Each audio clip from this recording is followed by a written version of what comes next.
Hey everybody, Ed Victor here, and you are watching The Voice of Victor, the voice of the voice industry, all the happenings that's going on in the biz.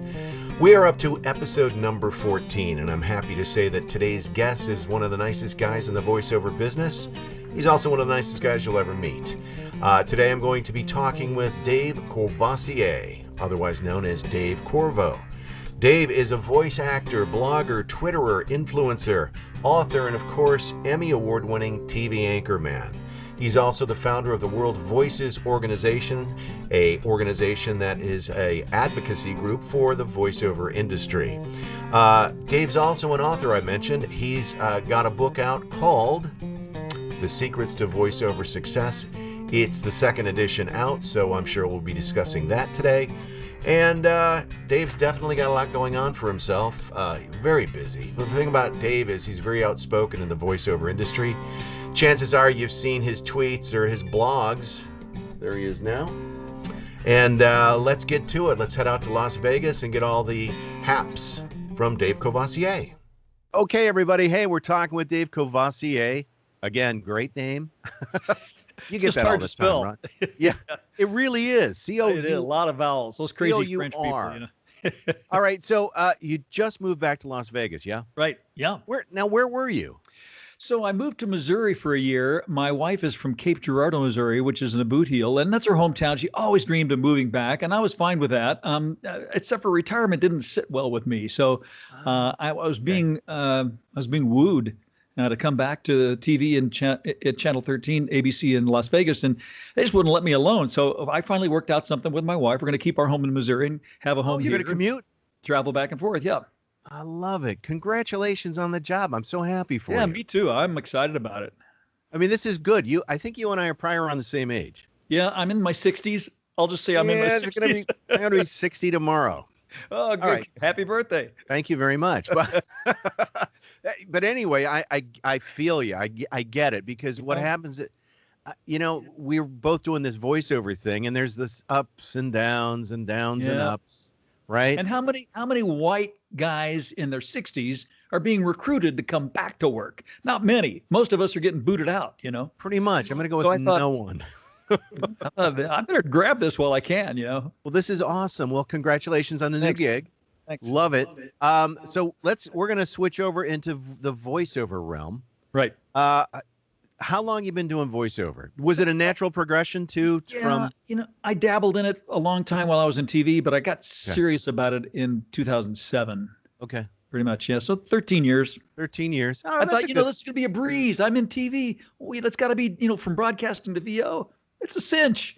Right. But it didn't. It's not that way. It's not that way. And there was no, I worked in TV news a long time ago. There was no conflict with the station saying you can keep doing it. I'm just curious. I had to have some verbiage put in the contract that allowed certain things. I can't do political. I can't do commercials in the market. But I was doing a lot of e-learning, which is non-broadcast. They didn't seem threatened by that, and that seemed okay. Yeah, audiobooks I did for a while, and that was okay too. But audiobooks are, it's a lot of work. We'll talk about that because I don't do them. I won't do them. It's too. It's just too. I quit too much work. Yeah. Oh, okay. All right. We're in the same boat then. Yeah. Yeah, I won't do them anymore, and I commend the people that do it and love doing it. A lot of work, a lot of changes, a lot of redos. It just wasn't worth it to me. It's a great creative challenge, I kind of enjoyed that, but now I quote a price so high that I hope it drives them off because I really don't want to do them anymore, Oh my God, this is all good information. I do the same thing. I do exactly the same thing because I don't want to do them, but I truly don't want to offend anybody. Yeah. So I'll up it, and if they come around, then win-win. Right. Which doesn't happen much. Okay, so. True. We talked about you being a newscaster and doing stuff. Okay, that makes sense. I really wanted to find that out because when I worked in TV news, they wouldn't let the anchor guys do anything. You got to be careful about that. And my most recent negotiation, I really hammered that because I've got this legacy now. I write a blog. I've got stuff out, in the marketplace that was cut before I went to work for this job. And they recognized that, and they didn't put any limitations on that. But going forward, I've got to make sure that I stay out of political, I stay out of commercial in the market, and stick to non-broadcast. Got it. Okay, wonderful. That's good information. Okay. let's talk about World Voices Organization. I'm going really quick because this goes quick. So World Voices Organization, what is it? Why'd you start it? World Voices, we started in 2012. 4 guys in a car decided that things just needed it. Every profession reaches a place where you want to have you draw a line in the sand for what's professional. Okay. And we thought, it's time. Voiceovers need this. There's no curriculum or diploma you get for voiceover. Anybody can claim to be a voice actor, and that's fine. But look, even plumbers and teachers and nurses and who knows what have qualifying, right. tests and things. And so we thought, well, let's set that high mark. Let's write up some best practices for talent, for producers, for voice coaches, for voice actors. And, we try to hold that standard. We think there's a certain minimum amount of dollars you should be paid. I mean, we're not the VO police, but we try to set a standard. We want to try to set a standard. And we also want to create a community. We do a lot of mentoring.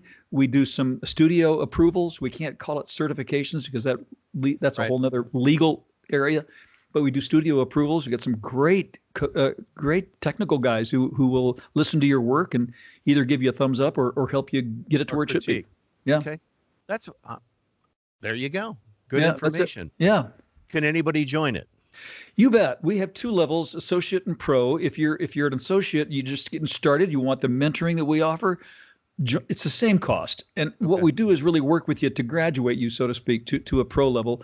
And then you get access to our voiceover.biz website, which is a directory of voice talent. And we're getting some good traction there with clients coming in and picking some talent to work in their areas. And then you also get to vote. There's some perks, but basically you're a full-fledged member, whether you're an associate or a pro. You get all the information that all the community that we offer. And people keep asking, well, what's in it for me? And we're kind of like the old Kennedy speech. We feel like you should be asking what you can do for us, because we're trying to coordinate a community that builds respect as a profession. And so help us. You help us as a member. Help us in the executive board. Try to figure out how best to do that. How to advocate. How to promote. How many members so far? We fluctuate between 500 and 1,000, give or take. I mean, we got people not renewing. We have newcomers all the time, and we're right around 500 to 700 mostly. We've got up to 1,000 at one time. Now we're settling into a fewer number than that. But I respect people that don't want to renew. I mean, they have their reasons. A lot of people are in it for the business, and we don't offer that so much. We're here to kind of raise an ethical point, of what's right for the profession. I like it. Okay, cool. Yeah. All right. Well, that's a good. So how does somebody sign up? Does somebody sign up? Go to the. Go ahead and give the information on the website. world-voices.org, and you go to the webpage and scroll down. There's a place where you can join us today or something like that. I think it says. We're just getting ready to launch a new website. We got Joe Davis working with us, who's he's the guy that's got voiceactorwebsites.com. The guy is a credible SEO expert as well as a web author, and man, he's on our board now, and so he's launching us a new website, and it's snazzy. We're feeling a little bit more professional because of that. Awesome, man. Yeah. Well, okay, let's switch gears one more time. Sure. Your book. Right. Second edition, right? Yeah. I started blogging in 2007, 2008. I started it as a journal for me, just to kind of keep track of my progress, and it turns out people started reading it. So. In 2014, I collected all my best articles and actually published a paperback book. It's on Amazon. It's on Kindle. I narrated it myself, so it's also an audiobook on Audible. And then I kept blogging, and just this last year, I got to the point where I had enough new material to publish a second book. Now, I didn't go whole hog with the Kindle and the paperback and everything. It's really only available on my website as a PDF that you can download. Okay, cool. Because I was doing my background, my research. Yeah, oh boy, good for you. Yeah, good for me. Okay, and you blog and you vlog and you're like an influencer.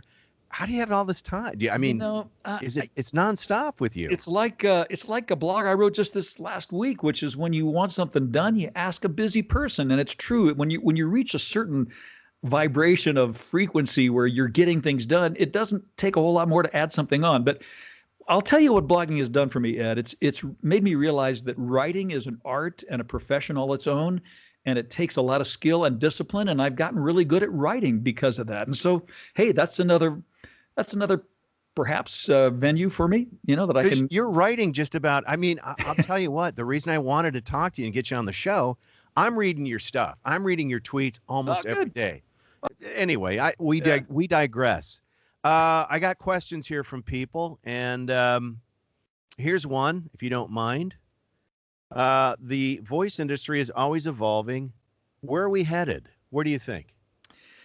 Okay, two things. I think synthetic voices are taking hold, and I think they're going to start taking work away from the bottom jobs. The e-learning jobs where clients don't care if it's synthetic. They don't care if viewers hear that it's synthetic. It gets the job done. It's easy. You just, it's a formula. So I think synthetic voices is a challenge. Okay. And I think online casting is here to stay. I don't necessarily like it. There's good and bad about it. There's some bad players in the marketplace, and there's some good ones. Some guys who get it and want to do it right and have the voice actor in mind when they design the site. And I like that. I think it's here to stay. Those two things jump out at me right off the start. Yeah. Okay. And as far as agents go, you have a couple agents. Sure. Yeah. Yeah, so I've been in TV where if you're in TV, you have only one agent, period. Correct. Yeah. Voice actors have agents in every big city, and I've got several, and love them, and I appreciate them, and I try to be nice to them. They send me the best auditions that you can find out there. I think you agree.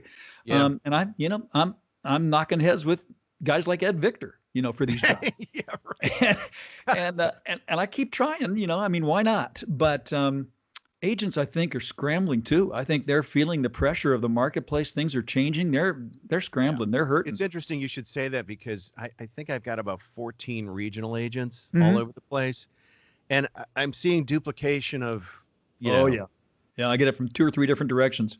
Sometimes. I upped the game. I just signed with a management company. Which I used to have a management company years and years and years ago.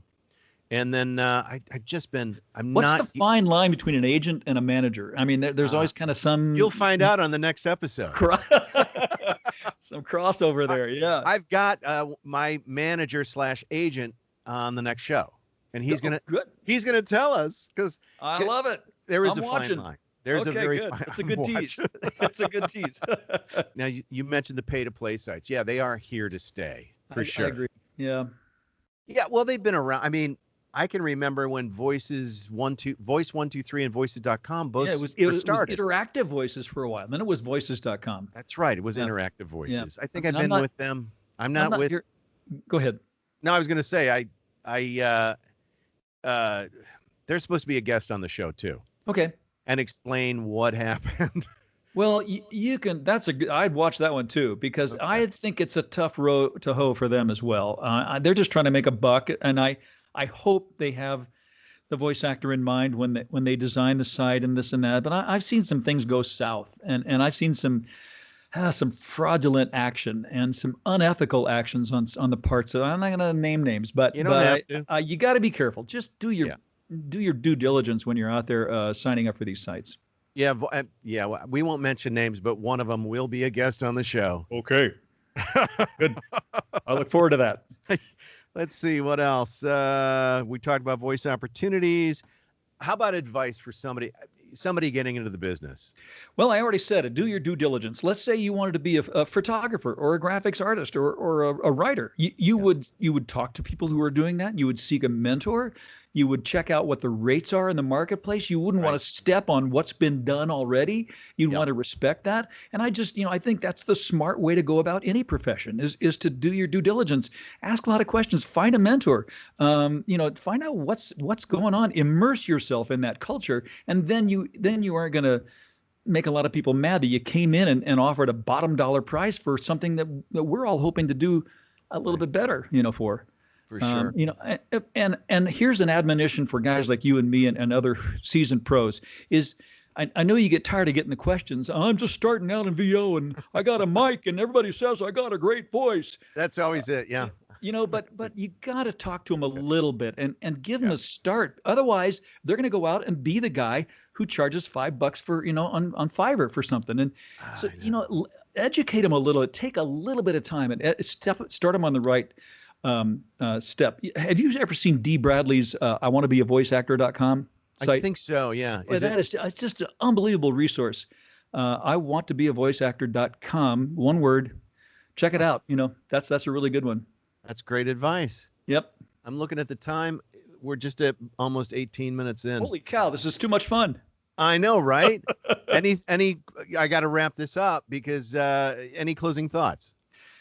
No, Ed, I think it's great that you do this because we're a community, right? And I think in general, we do really good together. People support each other and we're respectful. And I'd hate to see that go south because of a lot of people posturing and positioning about politics or whatnot. Let's just help each other because it's a tough boat out there. We need to support. It's tougher, isn't it? Yeah. Just my closing thought. It's been the worst 4 months of my career. Honestly, hadn't been good for me either, Ed. I mean, I hear of people who are capitalizing on the COVID crisis, but it's me. Ain't me either. So, well, I really appreciate you taking me on and asking me those questions. They're great questions, and that's cool. You make it so easy, Ed. Thank you. Thanks so much, Dave. Thank you for taking the time. I know you're busier than heck. Nah. Not too busy. Yeah, you are. When do you start your new job, by the way? I'm sorry? When do you start anchoring? I actually become an employee Monday, but I don't think I go back on the air until several days later. They want to promote it first. And, sure. And so I'm just, being a good soldier. What's the call letters? KTNV, ABC, Action News 13. So you can't do the promos for them? I did a promo this morning.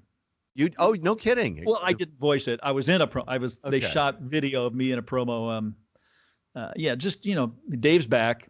Here, I'm back home, that kind of a thing, That's cool. It was nice. Great. Very nice. Well, congratulations. Right. Thanks, man. Right on. All right, man. I'll let you go because we're right at the 18-minute mark. So cool. Thanks. Thanks, Dave. Appreciate your time. All righty. Take care, man. You too. Bye-bye. And that's going to do it for episode number 14. And don't forget to subscribe. Take a minute right now and subscribe to The Voice of Victor so you don't miss anything like the next episode, which is episode number 15, where my special guest will be Phil Sutphin. And Phil Sutphin is the co-founder of ACM Talent Management, and he's got a lot to talk about. So make sure you tune in for that show, episode number 15. Until then, this is Ed Victor, and see you later.